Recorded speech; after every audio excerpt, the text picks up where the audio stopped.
Welcome to my channel English Nexus is Saiful Mahnaz. आज मैं topic आपके लिए लेके आया हूँ। ये इंग्लिश ग्रामर का बहुत अहम टॉपिक है। वैसे तो हर टॉपिक ही अहम होता है, लेकिन मैं इसलिए ये वीडियो लेके आया हूँ। ये टॉपिक इसलिए आपके सामने लेके आया हूँ कि ये जो अक्सर कंफ्यूजन का बायस बनता है समझने वालों के लिए, स्टूडेंट्स के लिए, कि भाई जब वो हैव हैड को इकट्ठा देख लेते हैं या हैव हैड को इकट्ठा देख लेते हैं या हैड हैड को जब इकट्ठा देख लेते हैं तो दे गेट रियली कंफ्यूज कि भाई ये इकट्ठे इस्तेमाल क्यों किए जा रहे हैं। तो आज इस वीडियो में मैं ये क्लैरिफाई करने की कोशिश करूंगा कि ये इकट्ठे यूज कब होते हैं, किस सिचुएशन में होते हैं। जैसे देखें, एक सिंपल सेंटेंस तो आप सब जानते हैं, I have a book. Let's suppose कि आई हैव अ बुक, मैं एक सेंटेंस ले रहा हूँ। आई हैव अ बुक को सब समझते हैं कि मतलब इसमें have as a main verb है जिसके मायने रखने के होते हैं। तो अब जब हम ये कहते हैं कि I have had a book, तो क्या ये वही मीनिंग देता है जो आई हैव अ बुक देता है? लेकिन ऐसा नहीं है। जब हम कहते हैं आई हैव अ बुक, मेरे पास किताब है, अब मैं इसमें ये नहीं बताया कि ये किताब मैं कब से ओन करता हूँ। ये सिंपल है कि मेरे पास एक बुक है और मैं इसे ओन करता हूँ, दैट्स इट। अब जब मैं कहता हूँ आई हैव हैड अ बुक, इसका क्या मतलब है? देखिए, इसका मतलब ये है कि एक मेरे पास जो बुक है वो पास्ट में तो थी और ये अभी भी मेरे पास है। मोस्ट प्रॉब्ली इसके ज़्यादा चांसेस है कि मैं अभी भी इसको ओन करता हूँ। लेकिन अगर आप इसको ये कहते हैं कि I have had this book since last week, कि मैं लास्ट वीक, पिछले हफ्ते से ये अभी तक इसको ओन करता हूँ, उसको रखता हूँ, पोजेस करता हूँ, इसे हम प्रेजेंट परफेक्ट कंटिन्यूअस टेंस भी कहते हैं।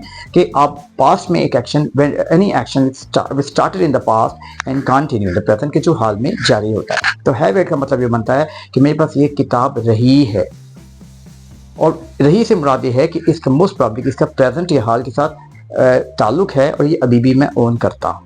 हैज हैड का भी यही है। देखिए, जब आप कहते हैं ना कि ही हैज अ बुक, मतलब उसके पास एक किताब है जिसमें हमने पास्ट का जिक्र नहीं किया कि कब से है। लेकिन जब आप कहते हैं कि he has had a book, मतलब उसके पास एक किताब रही है, पास्ट में थी और अभी तक उसके पास ये किताब मौजूद है, जो कि ज़्यादातर चांसेस मौजूद होने के। हम 100% श्योर नहीं है, लेकिन इट डज शो कि इसमें ये जाहिर होता है कि पास्ट में उसके पास हाल ही में ये बुक उसके पास रही है।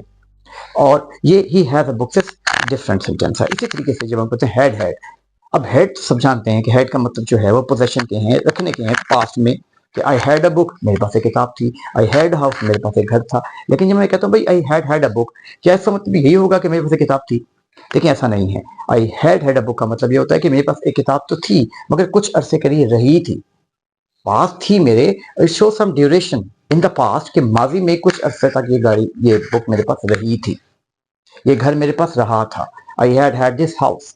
लेकिन नॉर्मली पास्ट परफेक्ट टेंस में हमने ये सीखा था कि किसी दूसरे इवेंट के होने से पहले ये एक इवेंट जो है खत्म हो जाता है, एक एक्शन खत्म हो जाता है। जैसे आपको याद होगा हमने किया था कि जैसे एक एग्जांपल ली थी, the patient had died before the doctor arrived, कि जो है डॉक्टर के आने से पहले मरीज मर चुका था। इसी तरीके से इसमें जो हेड है, देखिए जो सेकंड हेड है वो एज अ मेन वर्ब, कि एक मैं ओन करता था, भाई I had had this before another thing happened. For example, मैं कहता हूँ कि भाई मैंने दूसरा घर लेने से पहले मैं ये घर मेरे पास था। I had had this house before I bought another house. तो मतलब किसी दूसरे इवेंट के होने से पहले आपके पास एक जो इवेंट है वो खत्म हो जाए। तो आई हैड इट का मतलब ये होता है, it shows continuation in the past. मैं और एग्जांपल से आपको समझाता हूँ। कहता हूँ कि I had had this house, मतलब मेरे पास ये घर रहा था। लेकिन एक बात आप ध्यान में रखें कि ये प्रेजेंट में इससे इसका कोई ताल्लुक नहीं है कि एक काम माजी में हुआ, एक पोजीशन आपके पास माजी में थी और माजी में ही ये पोजीशन खत्म हो गई, माजी में ही एक काम कंप्लीट हो गया। इसको प्रेजेंट से लिंक नहीं करना, वो करना है आई हैव हैड या हैव हैड वाले केस में, जिसे हम प्रेजेंट परफेक्ट टेंस या प्रेजेंट परफेक्ट कंटीन्यूअस के साथ रिलेट करते हैं। तो होप कि आपको इस वीडियो के बाद इनमें कंफ्यूजन नहीं रहेगी। मैंने पूरी कोशिश की इसको क्लैरिफाई करूं। और if you still have any confusion, आप जो है कमेंट सेक्शन में क्वेश्चन पूछ सकते हैं, तो मैं मजीद इससे रिलेटेड और भी आपके लिए वीडियो लेके आऊँगा। Thank you.